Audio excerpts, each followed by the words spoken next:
irinsa Ahmadu Tijani da kuma Ibrahim Inyas. ‘Yan ko baka taɓa su ba za ku zauna da su lafiya. Shi yasa shekarun baya suke zaune lafiya su da ‘yan shi'a tare da cikakken sanin ‘yan Tijaniya cewa ‘yan shi'a maƙiyan sahabban annabi ne.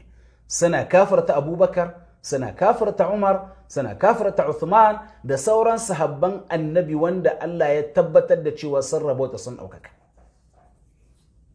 Ashe kaji inda matsalar take. Da aka kasu ruɗe ku kasu ba ku mamaki wai dan suna ma 'yan shi'a raddi cewa an taɓa sahabbai ƙarya ne suke. Shekara nawa Abdul Jabbar yana taɓa sahabbai yana yin munanan maganganu suka yi shiru a kan shi. Yaushe suka fara mashi raddi lokacin da ya taɓa shehunansu da waliyansu. Shi yasa suke mishi raddi ba wai dan zagin sahabbai ba. Inda dan zagin sahabbai ne da sun daɗe suna raddi akan Abdul Jabbar da kuma 'yan shi'an da suke tare da su amannansu ne. Wanda shi zai nuna maka gaskiya haka, abinda zai nuna maka gaskiya hakan, Ɗahir Bauchi, kowa ya san shi, kuma ya san matsayin shi a ɗariƙar Tijaniya. An mar tambaya cewa, shin wai Ɗahir Bauchi an ce wai kun haɗa kai ku da 'yan izala za ku yaƙi 'yan shi'a. Me ya ce?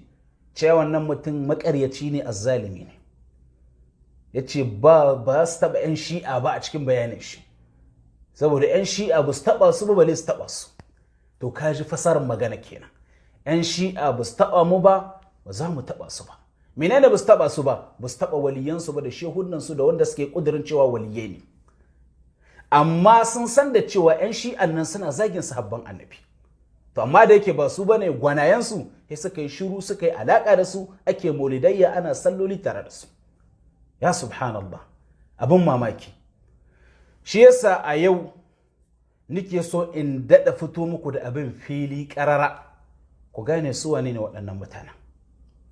Kuma wallahi babban hadafina da gurina cikin gabatar da irin wannan guntattakin muhadarorin shine mabiyan da ake jaye da su kan zalunci, an yi amfani da rashin saninsu da jahilcinsu ana jaye da su akan turba ta ɓata, wanda da sun sani da ba a tarbiyyantar da su akan haka ba da ba za su yarda da tsaronsu ba. Yanzu ina son 'yan uwa ku bani dama ko ku bani aron kunnuwanku in bayyana muku matsayin Ibrahim Inyas da 'yan shi'a. Menene asalin saɓani tsakankanin ahlus sunna da 'yan shi'a a mahangar Inyas? Sannan kuma in kawo muku menene matsayin saɓani tsakankanin 'yan shi'a da ahlus sunna a sauran bayin Allah na musulmi. Na farko, menene matsayin Inyas game da 'yan shi'a ko kuma menene mabnal khilaf? Mabnal khilaf tsakankanin ahlus sunna da 'yan shi'a.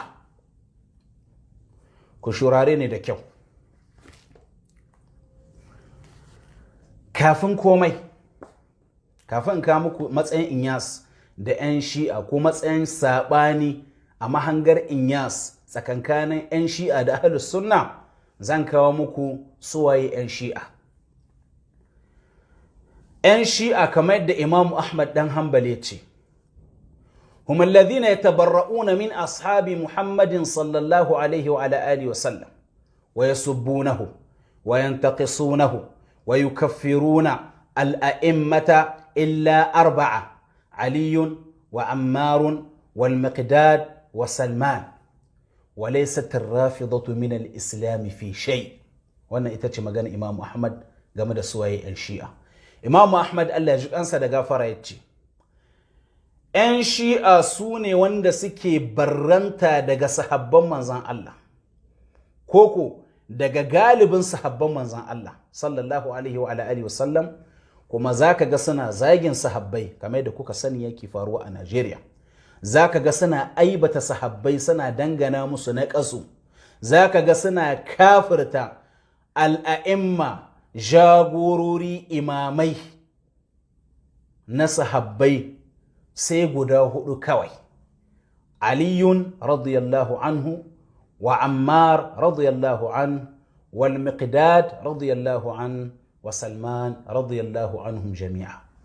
kaga gaba ɗayan sahabbai wurinsu abin zagi ne, abin dangana ma aibu ne, abin kafirtawa ne, sai guda hudun nan suka kuta daga cikinsu mazaje.